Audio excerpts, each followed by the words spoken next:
So, hello.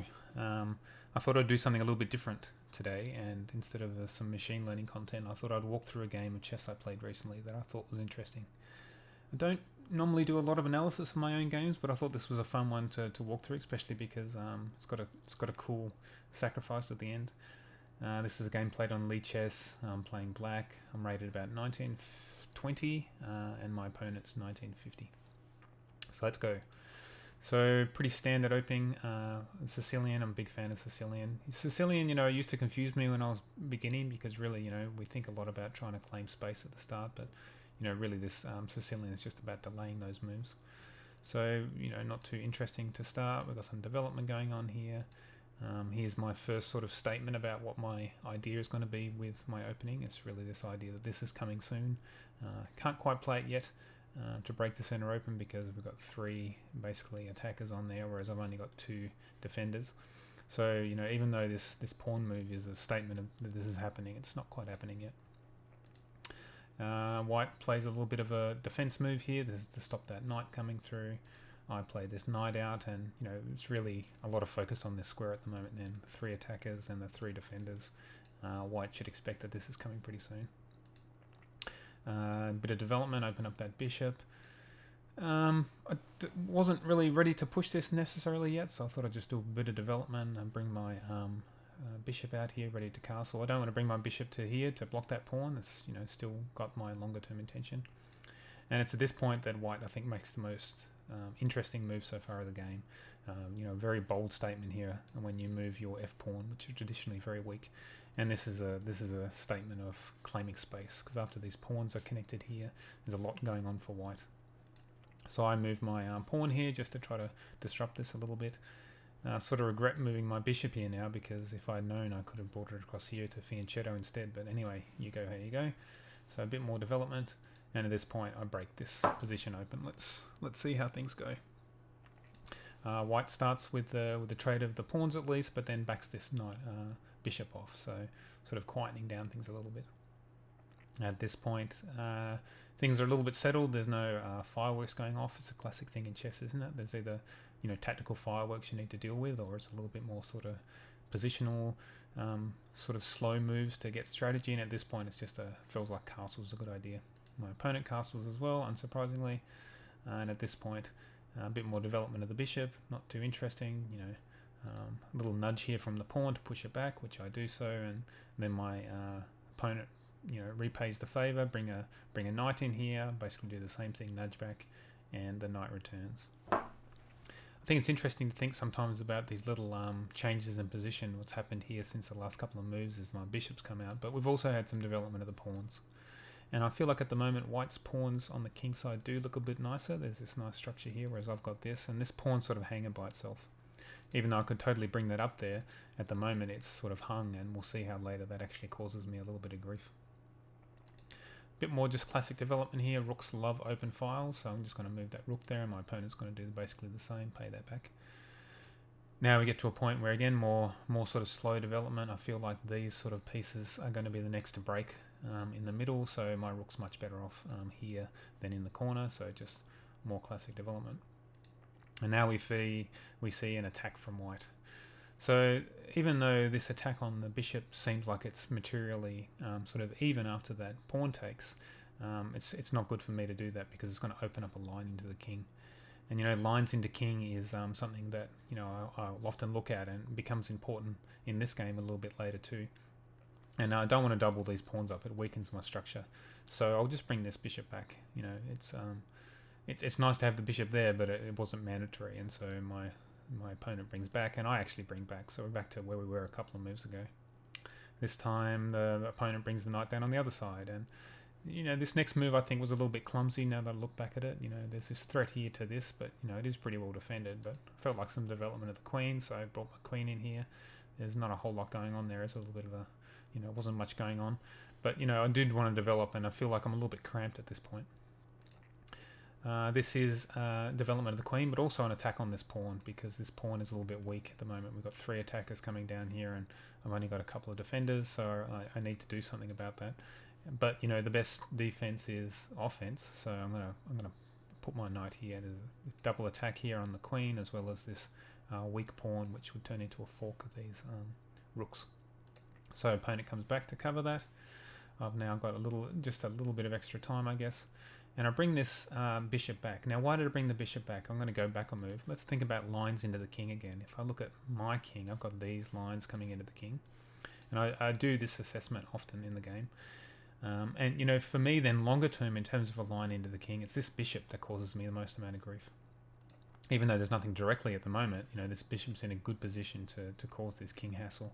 If I do the same for the white, I can see these lines coming in. In particular of interest at the moment is this line, because of these, the queen sitting in front of the king is always an interesting pattern to look for, because there's an opportunity here to potentially skewer that queen and capture it. And where would the skewering come from? Well, it would come from this diagonal. And I've got a piece that would naturally fit there, actually. This bishop would be nice long-term to sit there, because it's certainly not doing anything at the moment. So this is the first move about repositioning this. I've disconnected my rooks for a little bit, but I'm about to get out of the way, and I feel like that position is much better for the bishop long-term, even though, you know, there's a lot of pieces in between currently. So my opponent brings the knight back. That's about repositioning it here potentially later, but also it's about bringing this pawn forward to nudge this knight off, but at least it gives me time to put my bishop here. I've got some long-term idea about, you know, potentially bringing this pawn forward, as well as this idea that if I pump the knight here or here, then I've got a discovered check with also this discovered skewer.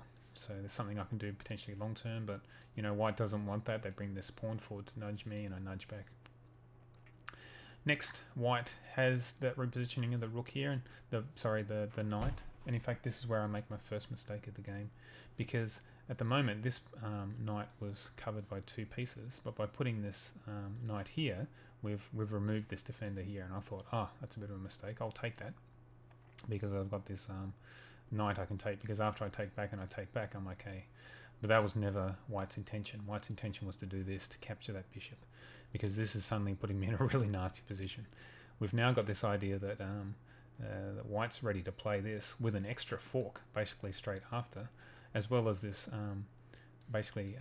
attacking both these pieces at the moment. So even though I can take, we'll get a take back, in which case, you know, I'll lose this piece potentially. Plus this idea that after I take, we've got a line coming into the king. So I may have played the wrong move here by bringing the queen back. I'm basically giving up this piece as well as this piece, and this is exactly what happens. We get a check here. I bring this forward because at least now we're going to trade material back if that happens. But after this capture, I've got the option to bring the knight back, and then white brings their knight back. So that was sort of disastrous for me. That didn't work out very well at all. Now I've just lost a bishop, lost a bunch of structure, and I put this knight in a terrible position. I've now got this really nasty line coming through here long term, and so in the short term at least, I think about, well, maybe I'll aim for this clumsy skewer, but of course, as we expected, white's got an ability to lock that down. Now this has suddenly locked this position down quite a bit. This activity of this bishop has gone away, but it's also blocked the activity of this bishop. Not much the bishop can do through here, so we're going to have to. That's going to have to be repositioned long term. But the main point is that materially, we're down a bishop. Okay, so my next move, I was really thinking about space. This pawn is about to grab a lot of space, so I was really trying to grab some of this back by bringing this this rook up to stop here. One of the cons of losing, a pro of losing that pawn from me, if I try to think optimistically, is at least there's an open file here. So I'm thinking about how I'm going to bring this rook across to make use of that. White's bringing some ammo down into these lines. This is a really nasty spot for me at the moment with these three pieces coming in. But you know, the main thing I can do at the moment is to add some ammo back. Longer term, this is going to be much better for my rook than anything over here now, which is sort of very clamped. And this is where white first starts to intrude. There's a check here. I have to come back. There's not a whole lot I can do. White brings their queen back to here. And you can see at the moment that this is horrible for me, absolutely horrible. This piece is now completely stuck. There's not much I can do with this knight, and this bishop is just causing endless grief along this little diagonal here. I can't move my king. So this is not a good position to be in. It's quite scary. So let's start some repositioning. This bishop is doing nothing, but maybe it's got some options along this line. You know, maybe long term there's a skewer here if I can get it backed up by the rook. But in any case, these positioning is much better than being here. White tries to do a break here of the pawns.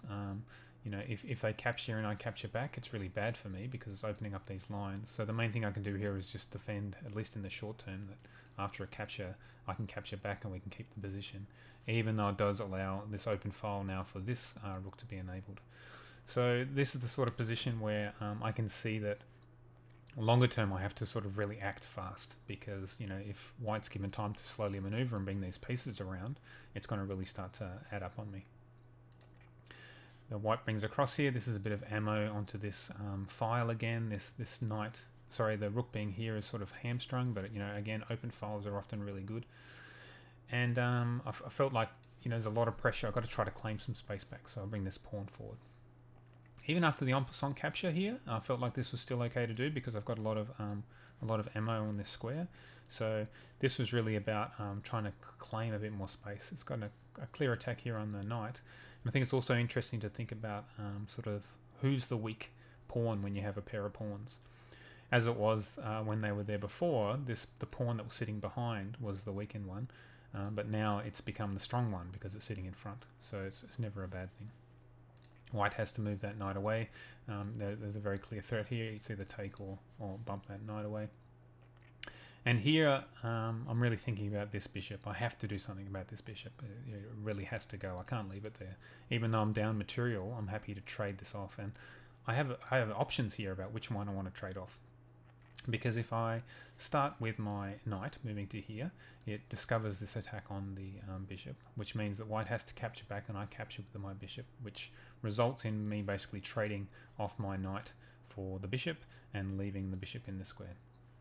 But I can do the other way too. I can bring my bishop forward first, in which case it's forced to capture here. And this is actually what I do. I bring the bishop forward. This is a forced capture, and then I capture with the knight.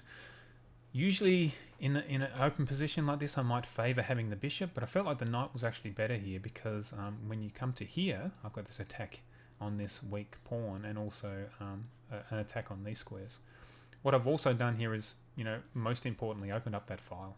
So it really need to use my pieces along these open lines. So that was the decision I had, basically, of keeping the knight as opposed to keeping the bishop. Queen comes down, clear attack on this guy who's weakened. I've still got this, luckily this rook here blocking this is also now defending that. Sort of accidentally happened. But my idea of moving the knight in here to this little outpost actually continues to work here. I've got an attack on the queen as well as attack on that pawn. They move the queen back to basically cover that.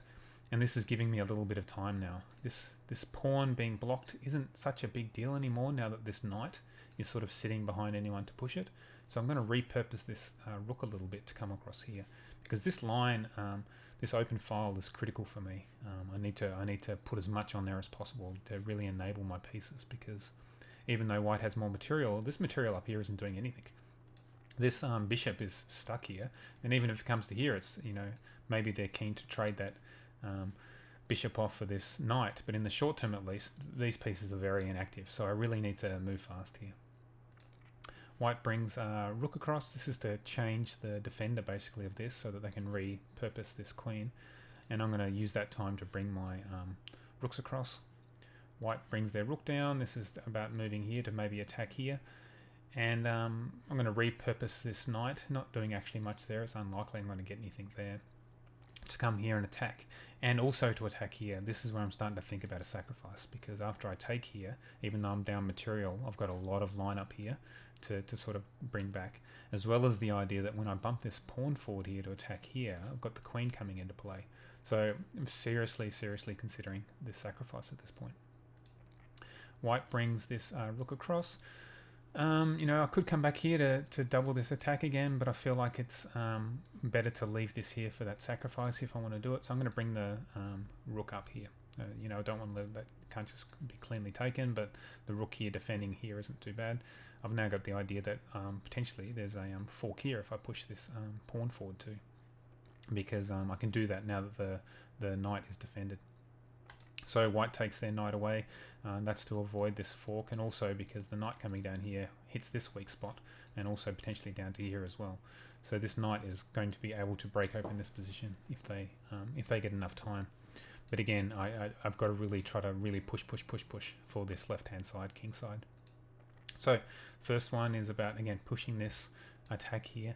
I'm thinking that I've got a chance maybe to capture this rook by getting it trapped, because I've got these nice attacks along all this line here. And even when the rook comes down here to basically, it's the only free space it can go, I've got an option here to bring my queen up to change the defender of this knight, so that I can bring my rook over here and exchange it. But this is where I think a white makes their biggest mistake. They capture the knight. So even though they're up material, maybe they felt like it's just better to get rid of it, because they are up material and we're back to even material now. I can capture back, and suddenly this looks terrible for white. It looks terrible because look at these lines coming into the king, especially again the line into the king. What is the line in the king coming this time? It's straight along here, and what does that mean? Well, this pawn here is basically pinned, which means I'm free to now take this pawn with my queen, and that's going to be a great position to have my queen with these rooks coming in. So white decides to free that pin. That makes a lot of sense. And I sat on this move for a longer time than maybe I should have, but I felt like, who dares wins, let's take that pawn. Because after you capture back, I can bring my queen in, and suddenly things are looking like I might have a chance of trapping this king. So even though we've got all this extra material over this side, they're not doing anything. And I do have this nice supporting structure here from the pawns to be able to try to squeeze this king into a mating position. So they come back, I transfer my my queen basically onto this pawn, so I've got this open file to bring in here. They go up, I'm going to get a check here, comes back down. And in this position, if I think about this, very tempting, very, very tempting to take that queen, but I feel like, looking forward, I've got this directly rather than even worrying about that. So I bring this back down here, and the reason for it, I can see now the mate's coming. If king comes up here, I've got this basic idea of coming up here and checkmate. The king comes up here, I've got the checkmate this way. And this is exactly what happens. The king comes aside, I get the check here, and my opponent resigns, because after the queen blocks, I can basically mate there. It turns out, actually, I missed a mate. If I go back, analysis, the computers always find the best moves, don't they? After this move here, it was actually better for me to check here with the queen, because if the king moves here, there's a mate, and more interestingly, if the queen comes down to block, there's this beautiful looking mate there. I would have loved to get that very nice looking position, but anyway, I missed that, and the game went on for a couple more moves, bringing it down to this mate. So yeah, thanks for watching. It was fun to do an analysis. I should do more analysis on my games. I learned a couple of things about my own mistakes, and thanks for watching.